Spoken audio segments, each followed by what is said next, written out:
बिस्मिल्लाहिर्रहमानिर्रहीम। आज बेटे हम चैप्टर 15 इलेक्ट्रोमैग्नेटिक इंडक्शन का थर्ड लेक्चर स्टार्ट करने जा रहे हैं, जिसमें हमने पढ़ना है मोशनल ईएमएफ। अगर बेटा हम इस वर्ड पे थोड़ा कंसंट्रेट करें, मोशनल ईएमएफ, ईएमएफ क्या होता है ये बेटा मैंने आपको फर्स्ट लेक्चर में बहुत डिटेल से समझा दिया था। अगर किसी बच्चे ने चैप्टर 15 का फर्स्ट लेक्चर नहीं देखा हो तो एक दफ़ा देख लें कि ईएमएफ क्या है। तो मोशनल ईएमएफ, अगर बेटा इसके नाम पे हम थोड़ा सा कंसंट्रेट करें तो फौरन से पहले एक चीज़ हमारी समझ में आ जाती है कि मोशनल मतलब बेटा ड्यू टू मोशन, के कंडक्टर के मोशन करने की वजह से। कंडक्टर कहाँ मोशन करेगा? In magnetic field. आपको याद होगा जो 15 चैप्टर था उसका जो मैंने आपको फर्स्ट लेक्चर दिया है उसमें मैंने आपको बताया था हमारे पास क्या होगा, मैकेनिकल एनर्जी को आपने कन्वर्ट करना है इलेक्ट्रिकल एनर्जी में। Mechanical energy in the presence of magnetic field converted into electrical energy. तो हमने क्या करना है कि हमारे पास एक कंडक्टर है, उसको आपने क्या करना है, मोशन में लेके आना है। किसकी मौजूदगी में? मैग्नेटिक फील्ड की मौजूदगी में। जब आप एक कंडक्टर को मैग्नेटिक फील्ड की मौजूदगी में मूव करोगे तो क्या होगा? फ्लक्स लिंकेज होगा, फ्लक्स चेंज होगा।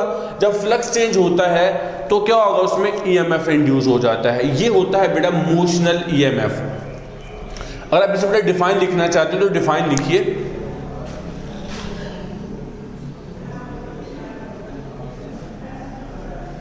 The EMF induced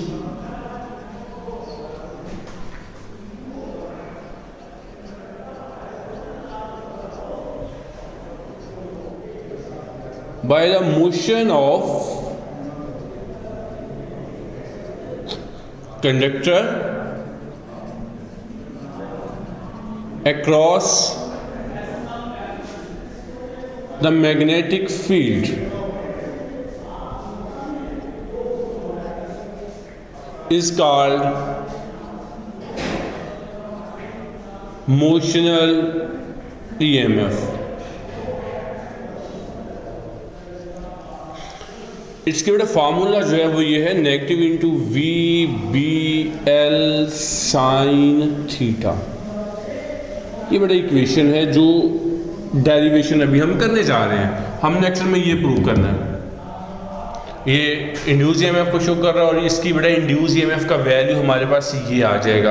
अब हम इन सारे फैक्टर्स को स्टडी करने जा रहे हैं, लेकिन आपको एक चीज़ याद होगा जो आपको मैंने 15 का फर्स्ट लेक्चर बेटे बताया है, उसमें आपको बताया था कि ईएमएफ किन फैक्टर पर डिपेंड करती है, या तो रिलेटिव वेलोसिटी पर, मैग्नेटिक फील्ड पर, लेंथ पर। क्लियर? तो वही चीज़ है, हम इसमें मैग्नीट्यूड फाइंड करने जा रहे हैं ईएमएफ का।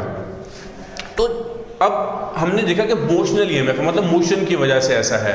तो आपको मैंने फर्स्ट लेक्चर में बेटा रिकॉल करवाया था कि अगर आपके पास एक पॉजिटिव चार्ज होगा, एक नेगेटिव चार्ज है, इसको आप मूव करते हैं मैग्नेटिक फील्ड जो कि क्या था हमारे पास, इनटू द पेज है।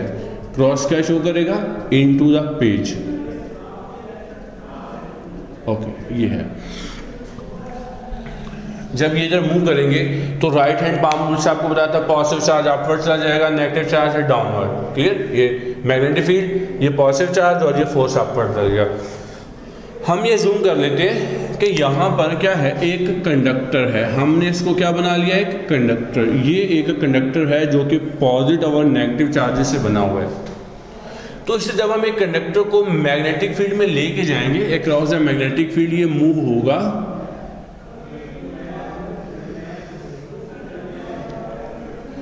अगर ये मैग्नेटिक फील्ड के क्रॉस मूव हो रहा है तो क्या होगा बेटा, यहाँ पर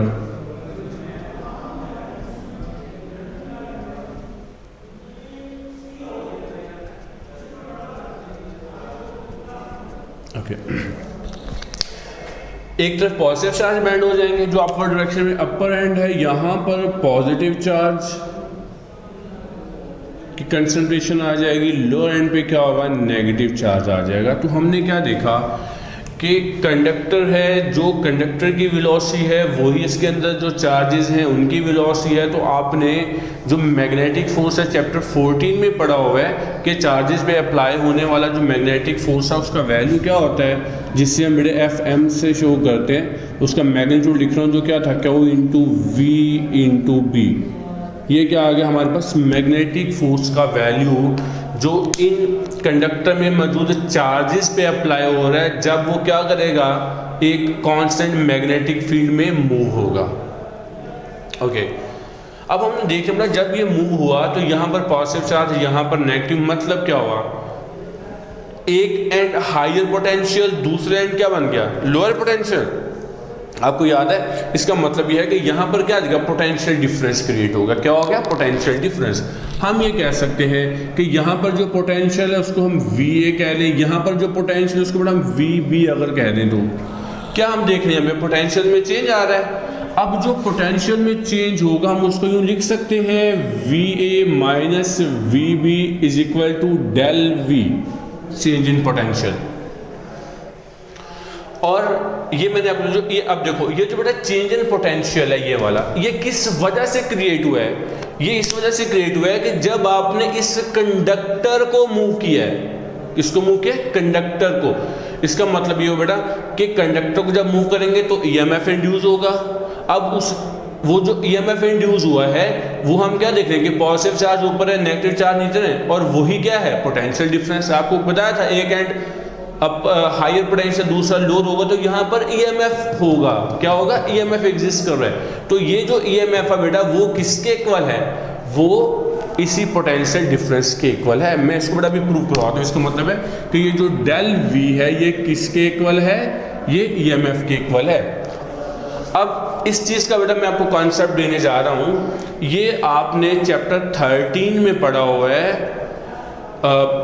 EMF आपने उसको कंपेयर किया हुआ है टर्मिनल पोटेंशियल डिफरेंस के साथ। इलेक्ट्रोमोटिव फोर्स को आपने पोटेंशियल डिफरेंस के साथ कंपेयर किया हुआ है। चैप्टर 13 का बेटा ये लॉन्ग आर्टिकल है, शॉर्ट में भी बहुत बार आ सकते हैं लेकिन ये लॉन्ग में भी आता है। इसमें आपने कंपेयर करना होता है। तो उसमें आपको याद होगा आपने एक फार्मूला बेटे पढ़ा हुआ है जो था डेल V या V इज इक्वल टू था EMF into I into R। याद है, ये फार्मूला आपने ड्राइव किया हुआ चैप्टर 13 में, जिसमें आपने मोशनल अपना जो EMF आपने देखा था और उसके साथ आपने कंपेयर किया था उसको टर्मिनल पोटेंशियल डिफरेंस के साथ। तो वहाँ पे ये फार्मूला आपने ड्राइव किया होगा। अब इसमें अगर देखो ये जो बड़ा सिचुएशन है यहाँ पर कि ये मूव किया, जब इसको आप मूव करोगे पॉजिटिव नेगेटिव चार्ज आगे, इसमें कोई करंट तो नहीं फ्लो हो रहा ना, सर्किट में करंट क्या है, जीरो। याद रखें कंडीशनल ऐसा हो रहा है कि सर्किट में करंट जीरो है। जब करंट जीरो होगा तो डेल V किसके इक्वल हो जाएगा, EMF के इक्वल आ जाएगा। क्लियर। तो इसी वजह से यहाँ पर ये डेल V किसके इक्वल आ गए। यहाँ पर बेटा 3 से 4 और भी इंपॉर्टेंट इसी तरह के क्वेश्चन निकलते हैं कि क्या ये उससे ज़्यादा हो सकता है या लेस हो सकता है, किन कंडीशन में ज़्यादा हो सकता है, किस कंडीशन में लेस हो सकता है, पोटेंशियल डिफरेंस क्या EMF से ज़्यादा हो सकता है, नहीं हो सकता, लेस होता है, क्यों होता है। तो अभी हमारा एक्चुअली ये हमारा पर्पस नहीं है बेटा इसको देखना, ये चैप्टर 13 में आप कर चुके हो। ओके, लेकिन ये चीज़ बेटा याद नहीं, बड़ा इंपॉर्टेंट पॉइंट था कि ये इसके इक्वल कब होता है, जब सर्किट में करंट जीरो होगा तब जो आपके पास डेल V है वो EMF के इक्वल आ जाएगा। इसलिए बेटा ये जो चेंज इन पोटेंशियल था वो आपके पास EMF के इक्वल आ गया। अब यहाँ पर बेटा एक और चीज़ हम देख रहे हैं कि जैसे ही कंडक्टर यहाँ से यहाँ पर मूव हुआ, ये upper end higher potential lower potential हुआ, तो उसी वक्त ही कंडक्टर के अंदर क्या आ जाएगा बेटा, इस कंडक्टर में एक इलेक्ट्रिक फील्ड जो है वो जनरेट हो जाएगी। क्या हो जाएगा, इलेक्ट्रिक फील्ड। और ये जो इलेक्ट्रिक फील्ड है ये क्या है, ये हायर पोटेंशियल से लोअर पोटेंशियल की तरफ है। इसका मतलब है कि चार्जेस पे एक इलेक्ट्रिक फील्ड भी अप्लाई हो रहा है। अब इस इलेक्ट्रिक फील्ड का बेटा जो फोर्स होगा हमें पता है F किसके इक्वल होता है, फिजिकल होता है Q इंटू E। बेटा इलेक्ट्रिक फील्ड अगर हम देखें तो इसको भी हम इक्वेशन बेटा इसको हम बल्कि इसी को हम कह लेते हैं इक्वेशन 3 है ये, तो इसको हम 4 का नाम दे लेते हैं। यहाँ पे अगर बेटा E जो है आपने पढ़ा हुआ E इज इक्वल टू क्या होता है F अपॉन Q, ठीक है। तो ये हमें जरूरत पड़ेगी यहाँ पर। इसका मतलब है कि जो इलेक्ट्रिक फोर्स है उसका वैल्यू क्या है, Q इंटू E। अब जैसे ही हम इस कंडक्टर को यहाँ पर मूव करते हैं तो क्या होता है, यहाँ पर बहुत ज़्यादा पॉजिटिव चार्ज है, यहाँ पर बहुत ज़्यादा नेगेटिव चार्ज होने की वजह से ये सैचुरेशन हो जाता है। मतलब बेटा एक ऐसा पॉइंट आ जाता है कि बहुत ज़्यादा पॉजिटिव चार्ज और बहुत ज़्यादा यहाँ पर नेगेटिव चार्ज होने की वजह से अब जो इलेक्ट्रिक फील्ड है वो क्या है, ऊपर से नीचे की तरफ पॉजिटिव चार्ज पे अप्लाई हो रही है, और जो मैग्नेटिक फील्ड है वो क्या है, अपवर्ड अप्लाई हो रही है। तो बहुत जल्द एक ऐसी सिचुएशन आ जाती है कि जहां पर इलेक्ट्रिक फील्ड और मैग्नेटिक फील्ड का जो मैग्नीट्यूड होता है वो क्या हो जाता है, इक्वल हो जाता है पॉजिटिव चार्ज पे। क्या हो जाएगा, इक्वल।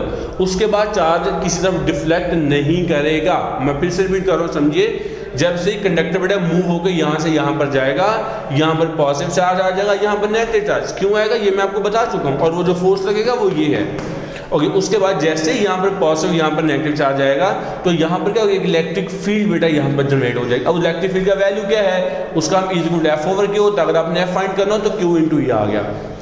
और हम देखते हैं कि क्योंकि मैग्नेटिक फील्ड जो है उसकी मौजूदगी में ऐसा होता है, तो मैग्नेटिक फोर्स कहाँ पर पॉजिटिव चार्ज को लेके जा रही है, अपवर्ड। इलेक्ट्रिक फील्ड कहाँ पे लेके आना जा रही है, नीचे की तरफ। तो क्या होगा कि बहुत जल्द पॉजिटिव और नेगेटिव चार्ज के यहाँ पर अकोमोडेशन होने की वजह से इलेक्ट्रिक और मैग्नेटिक फील्ड क्या हो जाएगी, वो इक्वल हो जाएगी। अब हमने इसी केस को लेना है, पर्टिकुलर केस को, जब क्या हो जाए, जब इलेक्ट्रिक और मैग्नेटिक फील्ड इक्वल हो जाए। देखो ये बड़ा मैग्नेटिक फोर्स का वैल्यू आ गया। अब जो इलेक्ट्रिक फोर्स होगा उसका वैल्यू क्या है, उसका वैल्यू है क्यू इंटू ई, ठीक है, जिससे आपने इक्वेशन 4 लिया हुआ है। अब हमने इस पर्टिकुलर केस को लेना जब ये दोनों फोर्सेस मैग्नीट्यूड में बराबर हैं, इक्विलिब्रियम होगा तब। ओके, तो उसके लिए बेटा हम क्या करेंगे, यहाँ पर क्या वैल्यू है, Q into we into B is equal to Q into E. अभी हम ये चार्ज कैंसिल होगा तो आपके पास E किसके इक्वल आ जाएगा, V इंटू बी।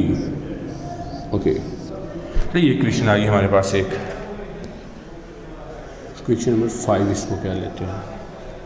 अब आपने चैप्टर जो 12 है वहाँ पर ये बेटा क्या है, आपको इलेक्ट्रिक फील्ड को शो कर रहा है। चैप्टर 12 में बेटा आपने देखा होगा कि जो electric field as a potential gradient, chapter 12 में आर्टिकल है। इक्वेशन क्या था उसका, E इज इक्वल टू था negative to del V over R या डेल R, ये आपने लिया हुआ था। मतलब कि electric field is equal to होता है negative of rate change of potential with respect to length.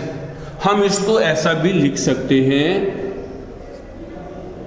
Del V over, ये जो लेंथ था, क्योंकि ये कंडक्टर की लेंथ आपने L ली हुई है, ये जो कंडक्टर है, हम इसको क्या कह सकते हैं, यहाँ पर ऐसे L भी पुट कर सकते हैं।